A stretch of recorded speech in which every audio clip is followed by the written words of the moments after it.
하나님 말씀은 누가복음 15장 11절부터 32절까지 말씀입니다. 오늘은 하나님 아버지의 사랑이라는 제목입니다. 예수님 당시에 유대인들이 가지고 있었던 하나님에 대한 이미지는 죄에 대해서는 반드시 심판하시는 공의의 하나님으로 생각했습니다. 그리고 하나님은 너무나 거룩하시고 완전하셔서 죄를 지은 인간은 조금도 하나님께 가까이 갈 수 없는 무섭고 두려운 하나님으로 생각한 것입니다. 그래서 하나님을 잘 믿는다는 당시의 바리새인들과 서기관들은 예수님께서 죄인인 세리들과 함께 음식을 먹으며 친구처럼 대하는 것을 보자 수군거리고 많은 비난을 하였던 것입니다. 그래서 예수님께서는 이들이 가진 하나님에 대한 잘못된 이미지를 바꾸어 주시기 위해서 비유를 들어서 오늘 본문에서 말씀을 가르치고 계시는 겁니다. 하나님은 죄인을 심판하시는 무서운 하나님이 아니라 아버지가 자식을 사랑하듯이 무한한 사랑으로 죄를 용서하시고 다시 받아주시는 사랑의 하나님이시라는 것을 가르쳐 주고 있는 것입니다. 오늘 본문은 우리가 일반적으로 탕자의 비유로 알려져 있습니다만은 사실은 탕자가 주인공이 아니라 탕자 같은 죄인을 사랑하시는 아버지 같은 하나님이 주인공인 것입니다. 그래서 우리는 본문의 비유를 통해서 하나님 아버지의 사랑을 알고 하나님의 품 안에서 살아가는 것이 얼마나 행복한 것인지를 깊이 깨닫는 은혜의 시간이 되시기를 바랍니다. 하나님 아버지의 사랑, 첫 번째, 재산보다 아들을 더 사랑하시는 하나님 아버지의 사랑을 볼 수 있습니다. 오늘 비유는 내용이 이렇게 시작됩니다. 어떤 아버지에게 두 아들이 있습니다. 맏아들은 아버지를 모시고 아주 성실하게 살아가는 착한 아들이었으나 둘째 아들은 그렇지 못했습니다. 둘째 아들은 기회만 있으면 어떻게 해서라도 아버지의 집을 벗어나서 자기 마음대로 한번 살아보고 싶은 마음을 늘 가지고 있었습니다. 그래서 하루는 아버지에게 자기 몫의 재산을 달라고 해서 그것을 다 팔아 먼 나라에 가서 마음대로 방탕한 생활을 즐겼습니다. 가진 돈이 다 떨어지고 굶어 죽을 형편이 되자 초라한 거지의 모습으로 아버지 집으로 다시 돌아왔습니다.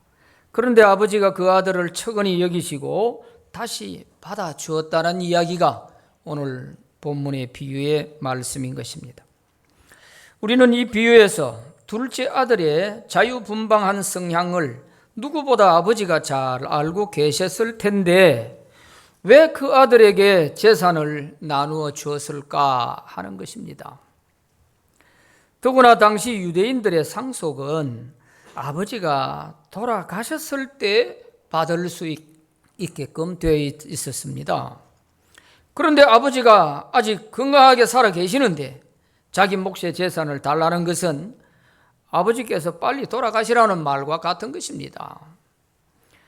아버지가 어떻게 되든지 그것은 아랑곳하지 않고 오직 아버지의 재산만 탐하는 이런 아들에게 왜 재산을 주었을까요?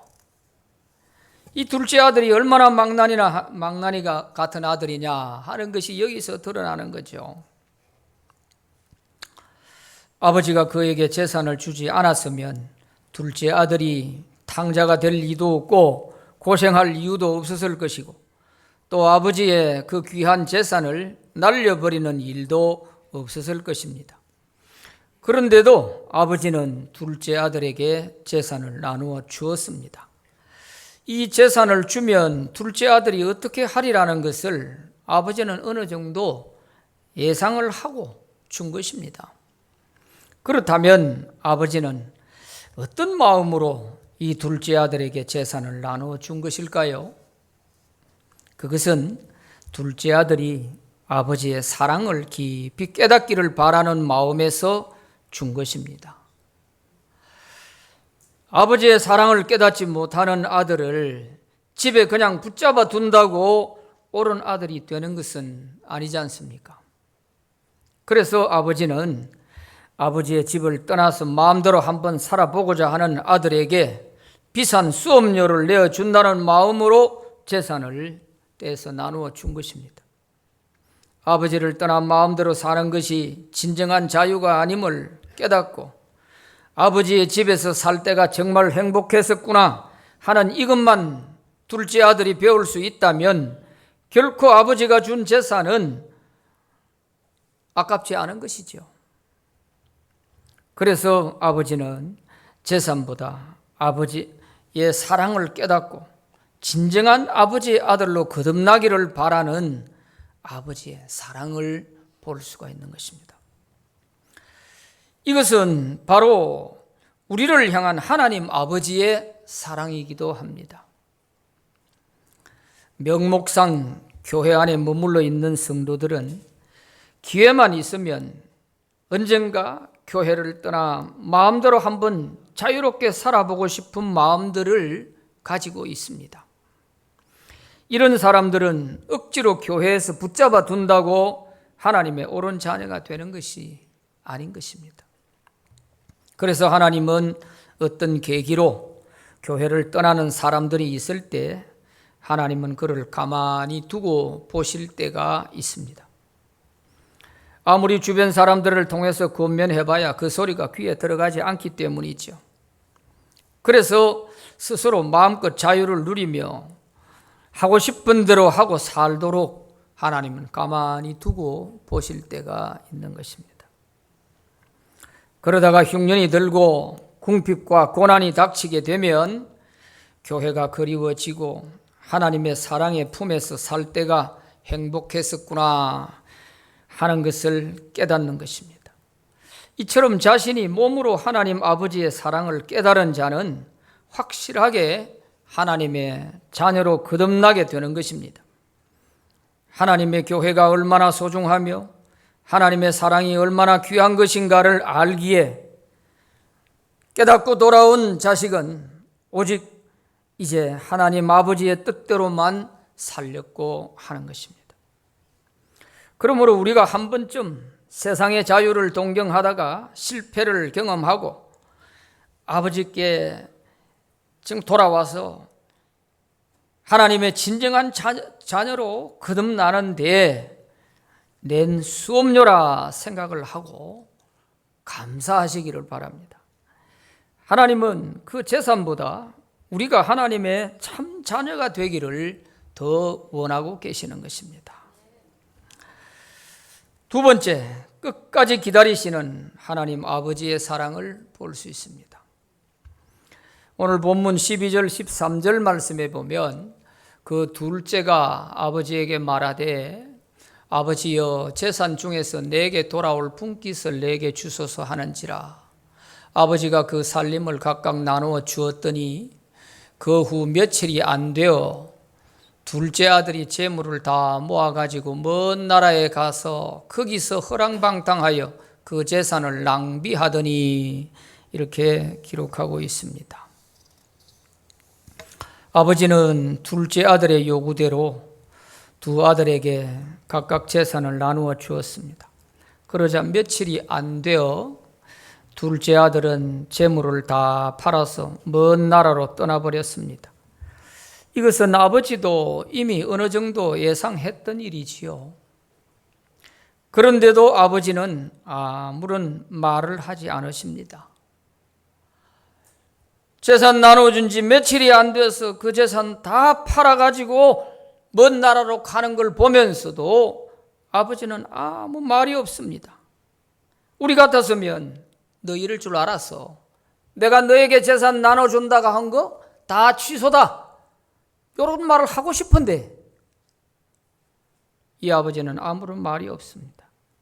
다만 아들이 아버지의 사랑을 깊이 깨닫고 돌아오기만을 기다릴 뿐이었습니다. 그리고 아버지는 둘째 아들이 먼 나라에 가서 방탕한 생활을 하며 피 같은 재산을 모두 다 탕진하고 말 것이다 하는 이런 걱정 때문에 그냥 놔둬서는 안 되지 하고서 그 아들을 찾으러 다니지도 않았습니다. 오직 스스로 깨닫고 돌아오기를 기다리시는 아버지의 사랑을 여기서 볼 수가 있습니다.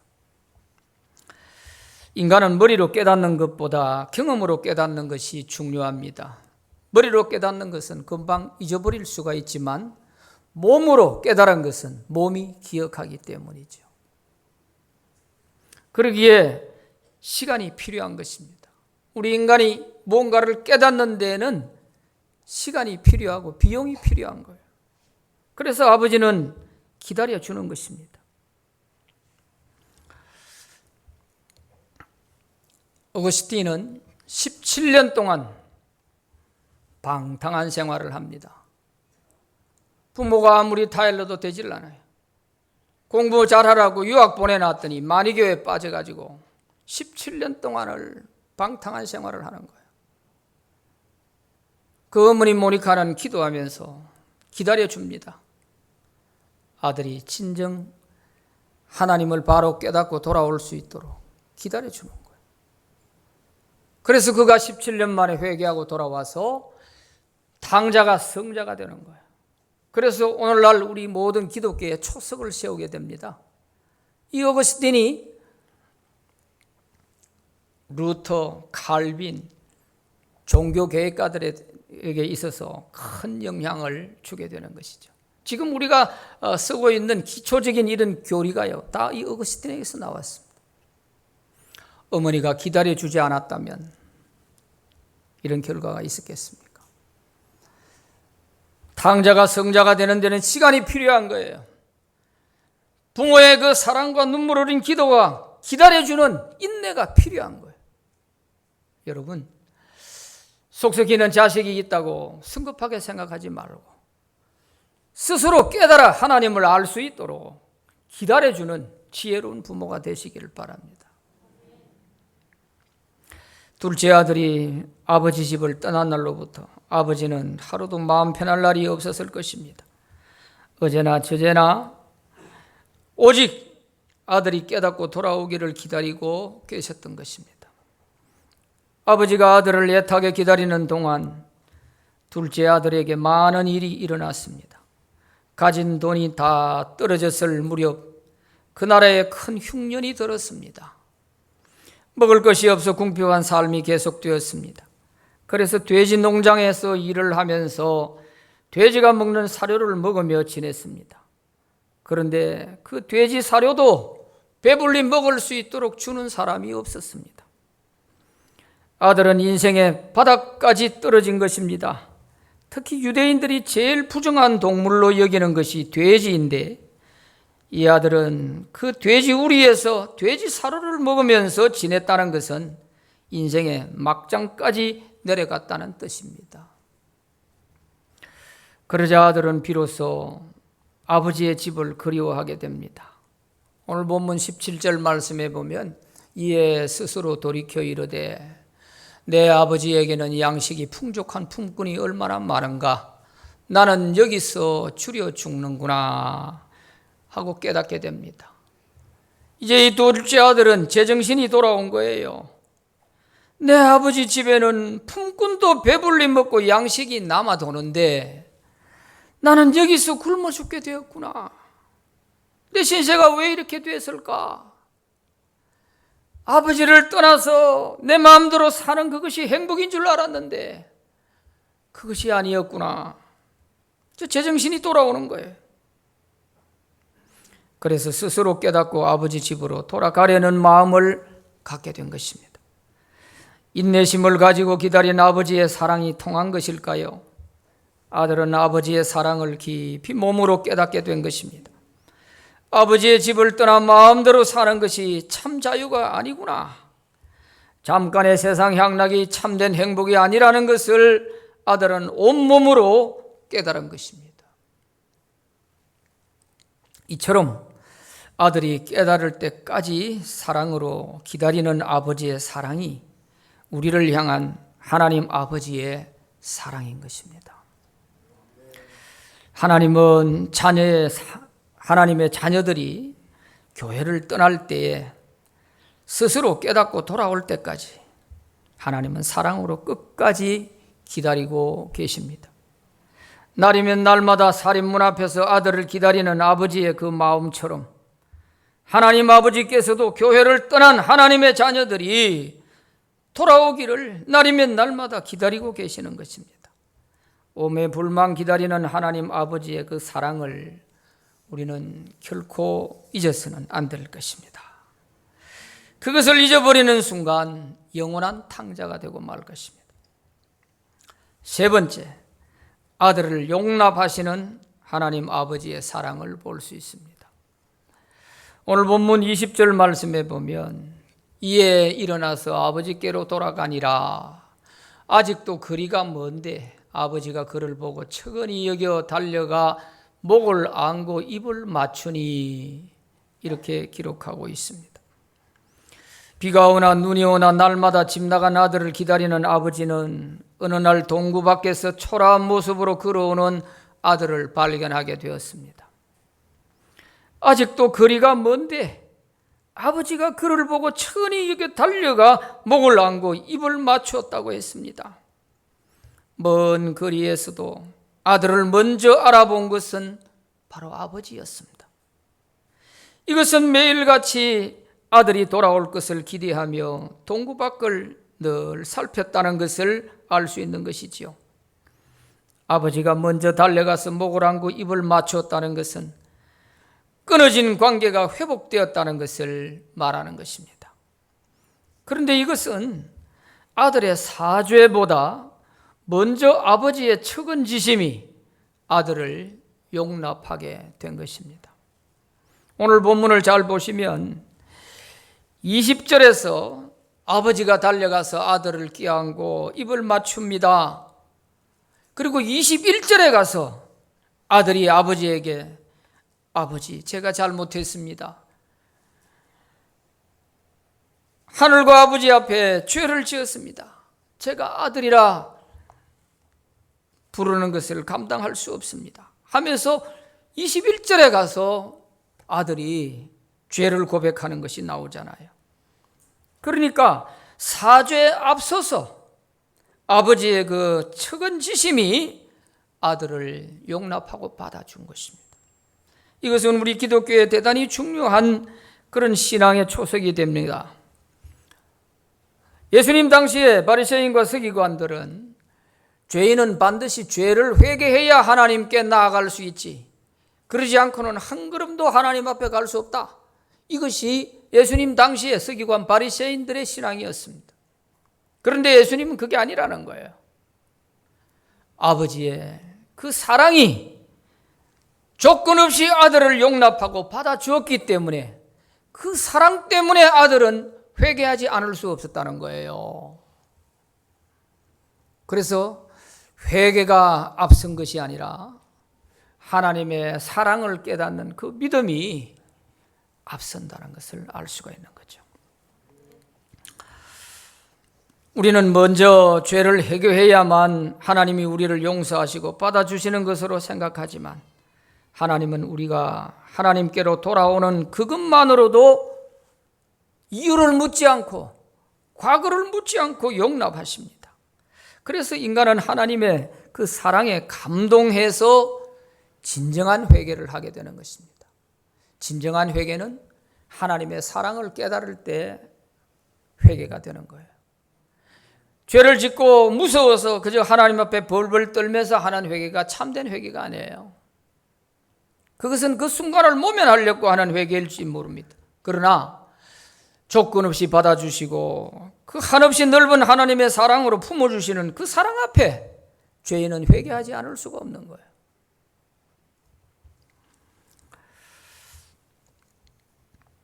아들은 조건 없이 자기를 받아주시는 아버지의 사랑에 감격해서 아버지께 죄를 자복하며 아들이라 불릴 자격이 없다고 고백했습니다. 21절 말씀에 아들이 이르되 아버지, 내가 하늘과 아버지께 죄를 지어사오니 지금부터는 아버지의 아들이라 일컬음을 감당하지 못하겠습니다 하고 말을 했습니다. 그러자 아버지는 아들의 이 회개의 소리에 아랑곳하지 않고 하인들을 시켜서 옷을 갈아입히게 하고 손가락에 반지를 끼워주고 새신을 신기고 송아지를 잡아서 잔치를 열라고 지시했습니다. 22절 말씀에서 22절부터 24절까지 말씀을 보면 아버지는 종들에게 이르되 제일 좋은 옷을 내어다 입히고 손에 가락지를 끼우고 발에 신을 신기라. 그리고 살찐 송아지를 끌어다가 잡으라. 우리가 먹고 즐기자. 이 내 아들은 죽었다가 다시 살아났으며 내가 잃었다가 다시 얻었노라 하니 그들이 즐거워하더라 그랬습니다. 여기에는 두 가지 중요한 의미가 들어 있습니다. 첫째는 아들의 모든 신분의 자격을 회복시켜 주었다 하는 것을 공식적으로 선포하는 것입니다. 새 옷을 입히고 반지를 끼워주고 새 신을 신기고 하는 이 모든 것들은 자격 없다고 생각하는 그 아들의 자격과 신분을 다시 다 회복시켜 주었다는 것입니다. 두 번째는 아버지의 품을 떠난 아들이 돌아올 때 아버지께서 이렇게 기뻐하신다. 하나님은 죄인 하나가 회개하고 돌아올 때 이렇게 기뻐하신다 하는 것을 보여주고 있는 것입니다. 죽었던 아들이 다시 살아났고 잃었던 아들을 다시 얻었으니 아버지에게 있어서 이보다 더 기쁜 일이 또 무엇이 있겠습니까? 그래서 아버지는 돌아온 아들에게 아무 말이 없어요. 그저 그냥 기뻐하는 거예요. 내가 너에게 준 재산 다 어떻게 했냐? 네가 고생해보니까 아버지 집에 살 때가 좋았던 것을 이제 좀 알았냐? 세상 향락조차 허랑방탕한 삶이 참된 행복이 아니라는 것을 이제 좀 깨달았냐? 이런 말 한마디도 하지 않습니다. 마냥 돌아온 아들 그 자체만으로 기뻐하시는 거예요. 이미 아들은 온몸으로 경험하며 깨달았었는데 더 이상 말이 무슨 필요 있겠습니까? 이런 면에서 하나님은 참 멋진 분이시다 하는 것을 느낄 수가 있습니다. 둘째 아들은 상상을 초월할 만큼 아버지가 잘해 주시는 것을 보았을 때 어떤 생각이 들었을까요? 아마도 이럴 줄 알았으면 내가 진작 돌아올 걸. 왜 고생을 하루라도 더 하고 있었을까 하면서 아마 아쉬워했을지도 모르죠. 이런 아들을 되찾은 기쁨에서 벌어진 잔치의 풍악과 춤판이 무르익어 가고 있을 때 맏아들이 들에서 일을 마치고 돌아왔습니다. 풍악 소리에 놀란 맏아들이 한 종을 불러서 물어보았습니다. 집 나간 동생이 돌아와서 아버지가 살찐 송아지를 잡고 잔치를 열었다고 했습니다. 큰아들은 화가 나서 집에 들어가기를 싫어했습니다. 아버지가 나와서 맏아들을 설득했습니다. 그러자 맏아들은 그동안 아버지에 대한 섭섭한 마음을 털어놓았습니다. 저는 지금까지 여러 해 동안 아버지 명령에 한 번도 불순종하지 아니하고 아버지를 모시고 살아왔건만 내게는 염소 새끼 한 마리도 잡아주지 않더니 아버지 살림 창기와 함께 다 탕진하고 돌아온 이 아들을 위해서는 살찐 송아지를 잡아주십니까? 하면서 불만을 털어놓았습니다. 그러자 아버지는 맏아들에게 너는 항상 나와 함께 있으니 내 것이 다 네 거 아니냐? 네 동생은 죽었다 살아났으면 내가 잃었다가 얻었기로 우리가 즐거워하고 기뻐하는 것이 마땅한 것 아니냐 하고 설득을 해봅니다. 그러나 오늘 비유의 말씀에서는 이 아들이 아버지의 그 설득을 받아들이고 집으로 들어갔는지 안 들어갔는지 그 뒤의 것은 읽는 독자로 하여금 상상에 맡기고 있는 것입니다. 서기관과 바리새인들이 이것을 깨닫고 받아들일 것인지 말 것인지 하는 것은 그들에게 맡기는 것이죠. 맏아들은 나무랄 데 없는 성실한 아들이 틀림없습니다. 아버지에 대한 불만도 어느 정도 이해가 되기도 합니다. 그러나 아버지의 깊은 사랑을 헤아리지 못하고 있다는 점에서는 둘째 아들과 차이가 없습니다. 둘째 아들은 탕자가 되었으나 아버지의 사랑을 깊이 깨닫고 돌아와서 참 아들이 되었지만 맏아들은 성실하고 착한 아들이긴 하지만 아버지의 사랑을 깨닫지 못하고 자기의 의를 내세워서 도리어 아버지의 마음을 아프게 하는 것을 볼 수 있습니다. 동생이 떠나는 순간부터 아버지는 매일같이 아들을 기다리고 있었으나 맏아들은 동생이 돌아오기를 기다린 적이 없습니다. 오히려 다 탕진하고 빈손으로 돌아와서 자기의 재산에 손해가 날까 염려했을지 모릅니다. 이것이 아버지와 형제의 차이점이 아닐까 생각해 봅니다. 만일 맏아들이 아버지의 마음을 헤아려서 동생을 포용하는 마음을 가졌더라면 아버지에게는 더 없는 효자 아들이 되었을 것입니다. 오늘 우리는 이 두 아들을 보면서 맏아들 같이 되어서도 안 되겠고 둘째 아들 탕자같이 되어서도 안 되겠고 꼭 제3의 아들 하나가 필요한 것 같은 그런 느낌을 갖지 않습니까? 맏아들처럼 아버지를 성실히 모시고 살되 아버지의 마음을 깊이 잘 헤아려서 부족하고 탕자처럼 된 이런 동생도 포용하고 잘 받아서 아울러주는 이런 아들 하나가 있었으면 얼마나 좋겠나 하는 생각이 들잖아요. 바로 오늘 이 비유는 저와 여러분이 바로 그런 아들이 되라 그런 말씀이에요. 맏아들처럼도 되지 말고 둘째 아들처럼도 되지 말고 집 나가서 부모 속썩이는 그런 아들 돼서도 안 되고요. 집안에 있고 사람들 볼 때는 착한 것 같으나 아버지 마음을 아프게 하는 이런 맏아들처럼 돼서도 안 된다.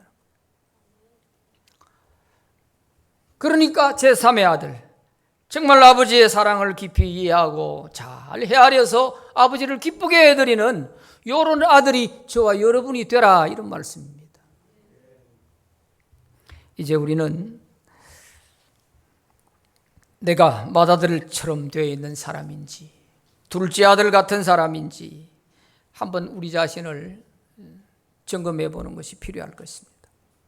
기회만 있으면 어떻게 하든지 하나님 품을 떠나서 내 마음대로 한번 살아보고 싶은 자유분방한 이런 마음을 갖고 있다면 이 사람은 언젠가는 둘째 아들처럼 될 가능성이 있어요. 또 나는 이제까지 교회 한번 떠나본 일이 없어. 주일 한번 결석해 본 일이 없어. 나는 교회와 집밖에 몰라. 이런 말을 하지만 실제적으로 하나님 편에서 보면 하나님 마음을 아프게 하는 거예요. 왜냐하면 교회 나오다 말다 하는 사람 보면 이해를 못 하거든요. 그 사람은. 맏아들은 동생을 이해를 못 하는 거예요. 그러면 하나님 아버지 입장에서 볼 때는 작은 아들도 아들이고 큰 아들도 아들이잖아요. 그럼 어떻게 해야 돼요? 맏아들이 포용하고 이해를 해야 되죠. 자기가 온전한 것 같지만 사실은 깨닫고 돌아온 둘째 아들보다도 큰 아들이 아버지 편에서는 더 섭섭할지 몰라요. 그래서 우리는 교회 안에 머물러 있다고 해서 맏아들처럼 되면 안 되고 나오다 말다 한다 해서 둘째 아들처럼 그렇다 해가지고 탕자처럼 취급해서도 안 되는 거예요. 오히려 그 사람이 더 하나님을 기쁘시게 할 수 있는 사람이 될 수 있어요. 특히 우리가 코로나 대란을 지나면서 한국 교회는 평균 30%가 교회를 떠났습니다. 이것을 코로나 탕자라고 하는 것입니다. 한국 교회 30%가 코로나 탕자로 떨어져 버렸어요. 언제쯤 돌아오게 될지 모르겠어요. 작년보다도 특히 교회학교 어린이와 학생, 청년들이 급속히 줄어버렸습니다. 작년 한 해 동안에 합동척, 우리 장로교 합동척에서만 17만 명이 코로나 탕자가 나왔습니다. 우리 통합축교단에서는 11만 명이 코로나 탕자가 나왔습니다. 이 두 교단만 합쳐도 28만 명이 하나님 품을 떠나버린 것입니다. 교회를 떠난 이유는 여러 가지가 있겠지만 신앙의 기초가 잡혀있지 않는 사람들이 대부분 다 떨어진 것입니다. 또 하나는 그동안 교회 안의 울타리에 마지못해 갇혀 있었지만 이 코로나가 자연스럽게 교회를 떠날 수 있는 기회를 부여했기 때문에 그렇게 해서 떨어지는 것이죠. 그래서 이분들은 마치 둘째 아들처럼 마음껏 자유를 누리며 하나님을 떠난 삶을 즐기고 있을 것입니다. 코로나를 핑계 삼아 하나님 품을 떠나 사는 그 시간들이 너무 좋을지 몰라요. 그러나 우리가 분명히 믿는 것은 하나님이 이분들을 택한 사람들이라면 반드시 이분들은 하나님 품으로 돌아오게 될 줄로 믿습니다. 하나님은 세상 그 무엇보다 택한 자기 자녀들의 영혼을 사랑하시기 때문입니다. 그래서 둘째 아들이 돌아올 때까지 끝까지 기다리시는 하나님의 그 사랑을 알기에 우리는 이분들이 다시 돌아와서 둘째 아들처럼 하나님을 이전보다 더 기쁘게 해드리는 하나님의 자녀들이 될 줄로 믿습니다. 정죄하지 맙시다. 문제는 언젠가 그들의 세상적 기쁨이 사라지고 흉년을 만나 바닥까지 내려갔다 돌아오느냐, 아니면 그 이전에 깨닫고 돌아오느냐 하는 여기에 차이가 있을 뿐입니다. 그리고 비싼 수업료를 많이 낸 사람도 있을 것이고 적게 낸 사람도 있을 것입니다. 그래서 언제든지 하나님 아버지의 사랑을 깨닫고 교회가 그리워서 돌아오게 되는 그날에는 하나님이 달려 나아가서 두 팔 벌리고 그들을 안아주실 줄로 믿습니다. 그리고 하나님은 자기 자녀의 권리를 모두 다 회복시켜 주실 것입니다. 자격이 없다고, 나는 하나님 앞에 자격이 없다고 그런 말을 한다 할지라도 하나님은 당당하게 그들의 모든 권리를 회복시켜 주실 것입니다.